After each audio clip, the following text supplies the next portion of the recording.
Hi guys, welcome to Maybe News. Today I've made you a video about 10 most unethical experiments in psychology. Let's get started. 10. Little Albert.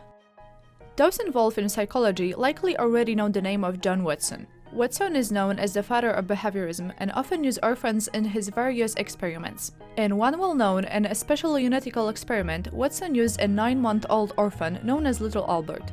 At first, Little Albert was exposed to a variety of sights and sounds, including rabbits, monkeys, burning newspaper, and mascot of sorts.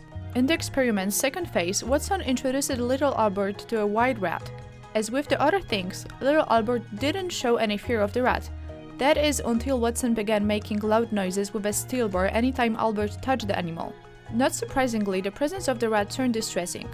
Soon Little Albert expressed fear over anything fluffy and or white, ultimately proving Watson's hypothesis that fear could be conditioned. 9. Electroshock Therapy on children. Dr. Loretta Bender of the Creedmoor Hospital in New York spent much of the 1960s subjecting young children to electroshock therapy. Dr. Bender chose her patients through an interview process, which included applying a small bit of pressure to a child's head as they sat in front of a large group. Any child who moved with the pressure asserted Dr. Bender was showing early signs of schizophrenia. She believed this harsh therapy to be a revolutionary treatment for those with social issues, and her contemporary peers reported that she never showed any kind of sympathy towards the children in her care. Ultimately, Dr. Bender used shock therapy on more than 100 children, the youngest of whom was 3 years old. 8. The bystander effect. In 1968, psychologists B. Platane and John Darley became interested in the idea of the bystander effect. That is the idea that witnesses do not take action to help someone when they are in a large group. Their interest stemmed from the murder of Kitty Genovese, a young woman who was stabbed to death in front of multiple witnesses, none of whom stepped in to save her life. At first, the psychologists' experiments were relatively harmless, but soon, however, they became much more unethical.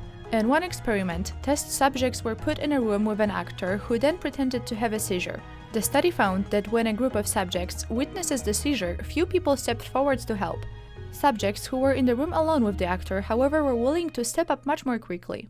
7. Milgram experiment. In 1961, 3 months after Nazi Adolf Eichmann went on trial for war crimes, Yale University psychologist Stanley Milgram wondered how it was possible that Eichmann and his million accomplices in the Holocaust were just following orders. To figure out if such a thing were possible, Milgram set up an experiment meant to measure an individual's willingness to obey the authority figure. In the experiments, 2 participants, one of which was frequently an actor, were separated in 2 rooms where they could only hear each other. The test subject then read a series of questions to the actor. Each time the actor would answer a question incorrectly, the test subject would push a button that administered an electric shock to the actor. Although many of the test subjects expressed a desire to stop the experiment at the first sign of screams, nearly every single one continued to push the button when they were told they would not personally be held responsible for any consequences. One theory is that people learn things correctly whenever they get punished for making a mistake. A common application of this theory would be when parents spank a child who does something wrong. But actually, we know very little about the effect of punishment on learning because almost no truly scientific studies have been made of it in human beings. For instance, we don't know how much punishment is best for learning. And we don't know how much difference it makes as to who's giving the punishment, whether an adult learns best from an older or a younger person himself, and many things of this sort. 6. The Pit of Despair. Harry Harlow is the comparative psychologist behind the Pit of Despair, an unethical experiment that used monkeys to learn about clinical depression. Harlow collected a group of monkeys ranging in the age from 3 months to 3 years old. Knowing full well that juvenile monkeys stay with their mothers for longer than most mammals, Harlow isolated his young test subjects in small lonely chambers. Every monkey in Harlow's experiment had already bonded with its mother, and therefore the monkeys soon became extremely depressed. And after a short amount of time, the monkeys stopped playing and interacting. 2 of them even starved themselves to death by refusing to eat. Harlow's experiment was widely condemned as cruel and unnecessary, and most agreed that the results were common sense. 5. Robbers Cave experiment. Loyalty is a powerful motivator, as proven by the Robbers Cave experiment. Psychologist Muzaffar Sharif organized this experiment over the course of 3-week summer camp in Robbers Cave State Park in Oklahoma. Sharif split the campers, all boys ages 11 and 12, into 2 groups. At first, neither group knew of the other's existence. After a few days of bonding, the 2 groups were allowed to compete with each other in various games. The games were already fraught with tension, but became even more so when Sheriff manipulated the outcomes so that the final game scores were always extremely close. Fortunately for all involved, the final stage of Sheriff's experiment involved the two groups of boys working together towards a common goal. While the experiment has proven controversial for its use of children who were unaware they had become test subjects, the end result was one large group of boys who all got along. 4. Learned helplessness experiment. In 1965, Martin Seligman conducted an unethical experiment using dogs. The purpose of the experiment was to see how control could be perceived and if helplessness could be taught. To start, Seligman placed a dog in a box, divided down the middle by a low barrier. Then, he administered a painful shock that the dog could escape by jumping over the barrier. Not surprisingly, every dog quickly learned that if he jumped to the other side of the box, he could avoid the pain of a shock. But Seligman took his experiment a step further. He has harnessed a group of dogs together so that they were unable to escape when he shocked them. The next day, he placed those same dogs individually in the original box. But this time, though each dog could have simply jumped over the barrier to safety, none of them did. They had been thought to be helpless.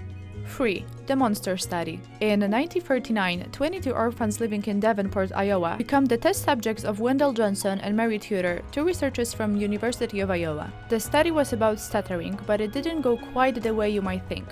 The children were separated in two groups. Members of one group received positive speech therapy and was constantly praised for their speech fluency.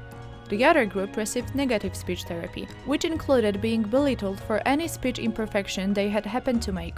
In the end, children in the second group who spoke normally before the experiment developed speech problems that they reportedly retained for the rest of their lives. Johnson and Tudor never published the results of their study out of fear they would be compared to human experimenters among the Nazis.